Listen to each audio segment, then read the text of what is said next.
정비 사업을 빠른 속도로 추진하는 서울시 신속통합계획의 재개발 후보지 21곳이 발표됐습니다. 아파트 약 2만 5천 세대가 당초 진행 속도보다 2배 정도 빠르게 공급될 걸로 기대됩니다. 홍원표 기자입니다. 서울시가 빠른 주택 공급을 위해 추진 중인 신속통합기획의 재개발 후보지가 처음으로 공개됐습니다. 서초구를 제외한 24개 자치구에서 총 102곳이 신청했는데 최종 21곳이 선정됐습니다. 노원구 상계 5동과 양천구 신월 7동, 용산 청파 2구역 등이 포함됐습니다. 앞서 공공재개발 대상에서 제외된 상도 14구역과 신림 7구역 등 도시재생 지역 4곳과 불광동과 시흥동 등 재개발 구역 지정에서 해제된 지역 3곳도 들어갔습니다. 당초 서울시는 자치구별로 한 곳씩 선정할 방침이었지만 지구 단위 계획 등과 맞지 않거나 주민 갈등으로 사업 진행이 원활치 못한 강남구와 광진구, 중구 등 3곳은 제외했습니다. 신속통합계획은 서울시가 정비계획 수립을 지원하는 것으로 정비계획 수립 단계에서 공공성을 확보하고 5년 이상 걸리던 구역 지정 기간을 2년으로 대폭 줄이는 방식입니다. 이르면 내년 초 정비계획을 수립하고 2023년부터 구역 지정을 통해 총 2만 5천 세대의 주택을 공급한다는 계획입니다. 국토교통부는 서울 내 주택 공급을 위해 공공주택 복합 사업을 추진 중인데 오는 29일 본지구 지정 사업지를 발표합니다. 서울시 신통기획과 함께 정부의 공공주택 복합 사업이 원활하게 진행되면 서울에 약 10만 세대 공급이 가능해집니다. 현재 서울에서는 대량의 주택 공급이 가능한 사실상의 유일한 방안이 재개발과 재건축이기에 투명성 등이 고질적인 문제로 지적되던 정비 사업에 공공이 참여함으로써 주택시장의 문제를 수요에 맞는 공급을 통해 풀겠다는 접근이 매우 긍정적입니다. 한편 투기 방지를 위해 신통기획으로 선정된 지역은 28일부터 토지거래 허가구역으로 지정됩니다. 한국경제TV 홍원표입니다. 네, 오세훈표 주택공급정책 신속통합계획에 대한 더 자세한 소식 들어봅니다. 부동산부 임동진 기자 나와 있습니다. 네, 임 기자, 이번에 이 선정된 재개발 사업지 중에 특별히 좀 눈여겨볼 만한 사업지 어디가 있습니까? 네, 일단 가장 면적이 넓은 지역이 이 노원구 상계 5동 일대 지역인데요. 이 19만 제곱미터 규모로 축구장 27개를 합친 크기입니다. 면적이 가장 작은 이 도봉구 쌍문동과 비교하면 무려 19배에 달하는 크기입니다. 4호선 3기역 역세권이기도 하고 이 대규모 단지가 기대되는 만큼 관심도가 높습니다. 또 은평구 불광동, 서대문구 홍은동, 금천구 시흥동 일대의 경우 이 과거 정비구역에서 해제됐었는데 이번에 신속통합기획으로 다시 개발을 추진키로 했고요. 종로구 창신동과 숭인동, 동작구 상도동 등 도시재생지역 후보지 4곳도 이번에 포함됐습니다. 네, 이 사업지들 추진되면은 서울의 공급이 얼마 정도나 늘어나요? 네, 이번에 선정한 재개발 사업지 21곳을 통해서 서울시는 2만 5천 가구의 공급을 기대하고 있습니다. 앞으로 매년 비슷한 규모로 사업을 추진한다고 가정했을 때 오세훈 시장이 재선에 성공하고 또 큰 변수가 없다면 13만 가구, 이 신속통합기획 재개발을 통해서만 이 13만 가구 내외 공급을 기대할 수 있습니다. 여기에 신속통합기획 재건축까지 합치면 20만 가구 이상을 이 공급 이끌어낼 수 있을 것으로 관측되고 있는데요. 앞서 오세훈 시장은 2025년까지 재개발과 재건축으로 24만 가구를 공급하겠다고 밝힌 바 있는데 실제 추진에 힘이 실리고 있는 겁니다. 국토부도 마찬가지로 재개발 재건축 사업에 필요한 각종 심의를 통합하기로 하고 내년에 처음으로 민간 사전 청약을 서울 도심에서 실시키로 하는 등 서울 시내 공급 확대에 정부와 시 모두 속도를 내는 모습입니다. 사실 2015년 이후 서울 시내에 신규 재개발 구역 지정이 한 건도 없었는데요.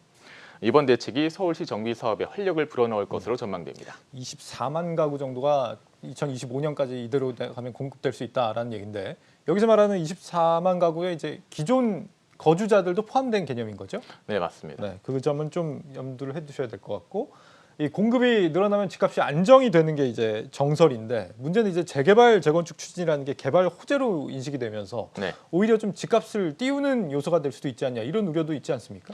네, 맞습니다. 현재 이 주간 단위 이 서울 집값 상승폭이 점점 축소되는 상황인데요. 은평구의 경우에는 19개월 만에 집값이 하락 전환하기도 했습니다. 집값이 꺾였다 이런 분석이 나오기도 하는데요. 하지만 앞서 신통기획 재건축을 추진 중인 단지들의 경우 신고가가 속속 나오고 있는 상황입니다. 1,000가구 이상 대단지 중에 가장 먼저 신통기획을 신청한 단지죠.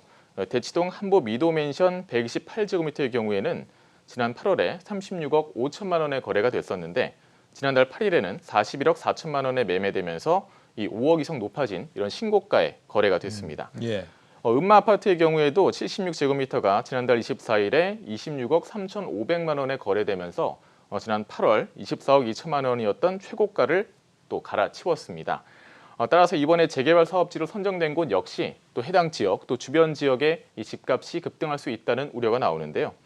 이와 관련해서 부동산 114의 여경희 수석연구원의 말을 들어보겠습니다. 서울의 주택 공급이 확대되면서 장기적으로 집값 안정에 긍정적 영향을 미칠 것으로 예상됩니다. 다만 개발 호재가 가격에 반영되면서 단기적으로 호가 상승 가능성이 있고요. 이주 수요가 특정 시기에 몰릴 경우에는 전세 시장이 불안해질 우려도 있기 때문에 사업 진행 상황에 대한 세심한 조정도 필요해 보입니다. 보통 이렇게 이제 개발이 진행된다고 하면은 투기 세력들이 좀 유입돼서 네. 뭐 좀 문제가 될 수 있는 이런 요소도 있을 것 같은데 네네. 이런 부분에 대한 대책이 있다면서요? 네. 서울시는 투기 수요를 막기 위해서 이번에 후보지로 선정된 21곳을 토지거래 허가구역으로 지정 공고하고 내년 1월 2일부터 발효하기로 했습니다. 권리 선정 기준일은 공모 공고일은 지난 9월 23일로 지정했고요. 내년 1월 중으로는 건축허가 제한 절차도 추진할 예정입니다.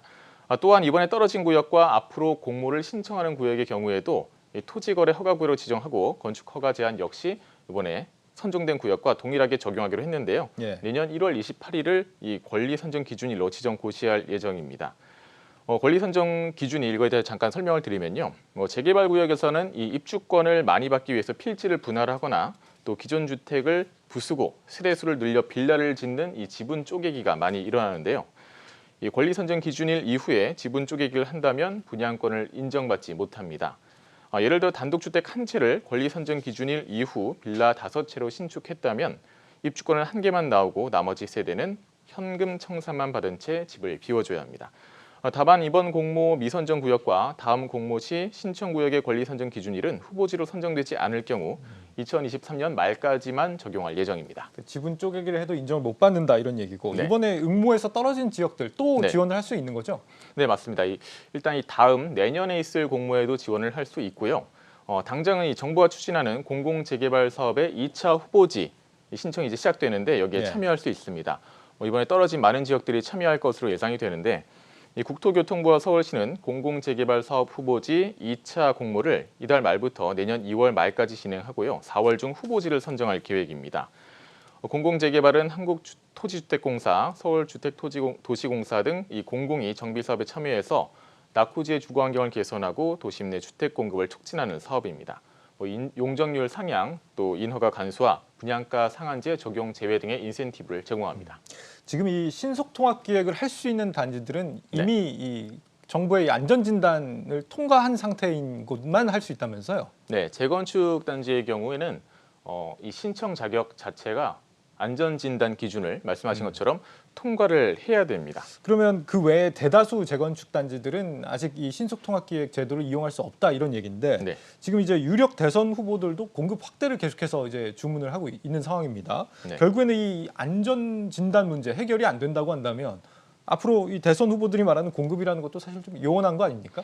네, 맞습니다. 이 더불어민주당 이재명 후보도 이 강남 등에서 공급을 위해서는 재개발 재건축의 층수와 용적률 규제 완화가 불가피하다는 입장이고요.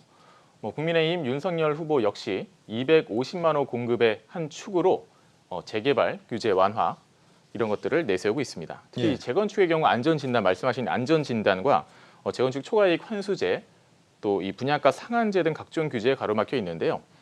2018년 3월에 이 새로운 안전진단 규제가 도입이 됐었는데 그 이후에 지금까지 안전진단을 최종 통과한 단지는 5개밖에 없다고 합니다. 예. 이 시장의 계속적인 요구에도 정부가 계속 선을 긋고 있는 모습인데요. 27일 정부는 민간 공급 활성화 방안을 내놨지만 이 같은 이 규제 완화에 대해서는 내놓지 않아서 알맹이 빠진 대책이다 이런 지적을 받기도 했습니다. 알겠습니다. 임동진 기자였습니다. 잘 들었습니다.